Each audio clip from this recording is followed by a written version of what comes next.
स्वागत है आपका मेरे YouTube channel Edutalk with Yashwant Parsawan में। आज हम सर्कल और उसके एलिमेंट के बारे में पढ़ेंगे।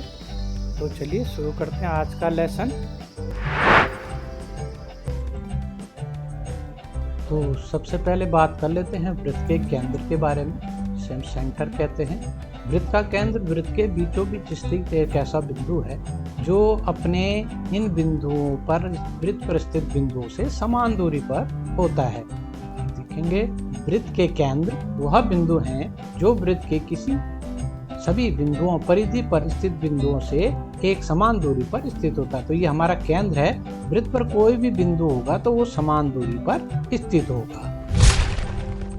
जैसे हम देख पा रहे हैं यहाँ पर ये जो जितने भी ये इस परिधि में, इस घेरे में जितने भी बिंदु हमें प्राप्त होते हैं, ये सारे के सारे बिंदु जो हैं वो इस केंद्र से बराबर की दूरी पे हो। चाहे ये बिंदु ए हो, चाहे बिंदु बी हो, चाहे बिंदु सी हो, तो ये समान दूरी पर ही स्थित होंगे। कहने का मतलब अगर ये 3 सेंटीमीटर है यहाँ से, तो ये भी यहाँ से 3 सेंटीमीटर ही होगा और ये भी यहाँ से 3 सेंटीमीटर ही होगा। और इसके अलावा अगर हम यहाँ पर एक कोई बिंदु ले लेते हैं तो ये भी इस केंद्र से 3 सेंटीमीटर ही होगा। केंद्र को हमेशा हम ओ से दर्शाते हैं, कैपिटल या स्मॉल ओ से हम उसको दर्शाते हैं कि ये केंद्र है। ओ केंद्र वाला एक सर्कल है। तो हम परिधि को फिर से जानते हैं। हम कह रहे हैं कि वक्र की लंबाई है जो वृत्त के चारों ओर स्थित सभी बिंदुओं को जोड़ती है। अभी हमने बात कीजिए, जैसे हम यहाँ पर कोई बिंदु ले लेते हैं, ये कोई बिंदु ले लेते हैं, ये कोई बिंदु ले लेते हैं और ये कोई बिंदु ले लेते हैं। तो ये जितने भी बिंदु हैं इस पर स्थित छोटे छोटे बिंदु, तो ये इनका समूह है और इनके बीच में इतना महीन स्थान होता है, इतना छोटा स्थान होता है कि हमें दिखाई नहीं देता और एक वक्र रेखा के रूप में हमें ये दिखाई देती है। तो ये परिधि जो है ये इसका परिमाप है। परिमाप मतलब चारों ओर का जो माप है वो हमें परिमाप या परिधि कहते हैं। तो ये इन बिंदुओं को जोड़ने वाला एक वक्र है। वक्र माना एक वृत्त है। बात कर लेते हैं अब रेडियस के बारे में, जो वृत्त की त्रिज्या होती है। अब आप देख पा रहे होंगे वृत्त की त्रिज्या जो है एक ऐसा रेखाखंड है। यहाँ पर एक केंद्र है और ये एक रेखाखंड है जिसे हम रेडियस यानी त्रिज्या कह रहे हैं, केंद्र पर मिल रहा है और उसका एक बिंदु हमारे वृत्त पर स्थित है। तो रेडियस त्रिज्या वृत्त के केंद्र को वृत्त के किसी बिंदु पर मिलाने वाला एक रेखाखंड होता है। यानी ये केंद्र को वृत्त के किसी एक बिंदु पर मिलाता है। यानी ये बिंदु कुछ भी हो सकता है, यहाँ पर हो सकता है, यहाँ पर ये बिंदु यहाँ पर इस पे मिल रहा है, तो ये कहीं पर भी हमें मिलता हुआ दिखाई दे सकता है। अगर हम यहाँ पर कहें ये एक बिंदु है ए, अगर मैं यहाँ से इसे लेता हूँ, यहाँ पर एक बिंदु लेता हूँ और इसे यहाँ पर केंद्र पर मिला देता हूँ, तो ये हमारा एक बिंदु बी प्राप्त हो जाता है। तो यानी कि रेडियस एक ऐसा रेखाखंड है जो वृत्त के किसी एक बिंदु से केंद्र को मिलाता है। ये बिंदु यहाँ भी स्थित हो सकता है और यहाँ से भी हम इसे मिला सकते हैं। इसे हम कोई और नाम भी दे सकते हैं, डी ई एफ जो आप देना चाहें। एक रेडियस हम यहाँ भी खींच सकते हैं जिसे हम जी नाम दे सकते हैं।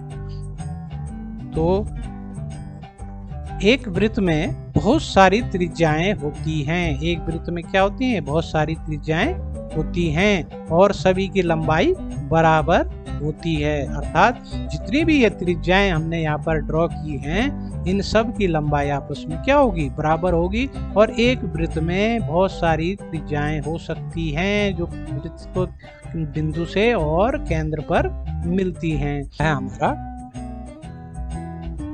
डायमीटर यानी कि व्यास। अब व्यास किसे कह रहे हैं? ये एक रेखाखंड आप देख पा रहे होंगे, इसकी विशेषताओं को आप देखने का प्रयास करें। ये एक डायमीटर है यानी व्यास।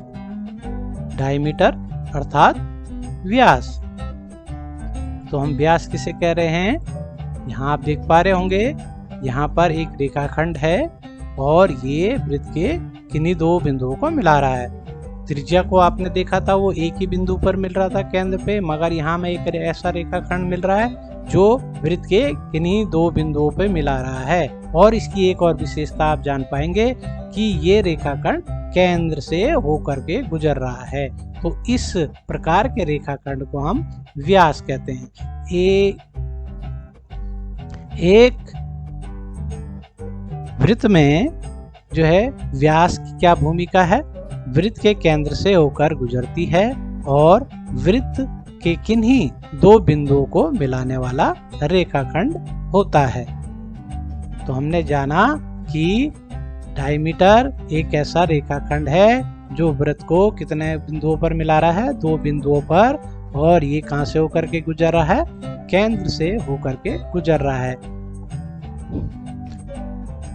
किसी वृत्त में अनेक व्यास होते हैं और सभी की लंबाई बराबर होती है। अभी आपने त्रिज्या के बारे में देखा था कि एक वृत्त में बहुत सारी त्रिज्याएं होती हैं। तो उसी प्रकार से एक वृत्त में बहुत सारे व्यास हो सकते हैं जो कि वृत्त के किसी दो बिंदुओं को मिलाते हैं और केंद्र से होकर के गुजरते हैं। तो बहुत सारी त्रिज्याएं हो सकती है, अनंत त्रिज्याएं, अनंत व्यास हो सकते हैं जो कि कहां से होकर के गुजर रहे हैं? केंद्र से। तो आइए जान लेते हैं कोड यानी जीवा के बारे में। अब यहाँ पर आप दो रेखाखंड देख रहे होंगे, ए बी, और यहाँ पर ए और बी। ये रेखाखंड हमारे जीवा कहलाते हैं। अब इन रेखाखंडों की विशेषताएं क्या है? तो यहाँ पर आप देख रहे होंगे ये जीवा जो है वृत्त के किन्हीं दो बिंदुओं को मिला रही है। तो वृत्त को किन्हीं दो बिंदुओं पर मिलाने वाला रेखाखंड क्या कहलाता है? हमारा व्यास, तो जीवा कहलाता है। तो जीवा वह रेखाखंड जो वृत्त के किन्हीं दो बिंदुओं को मिलाता है।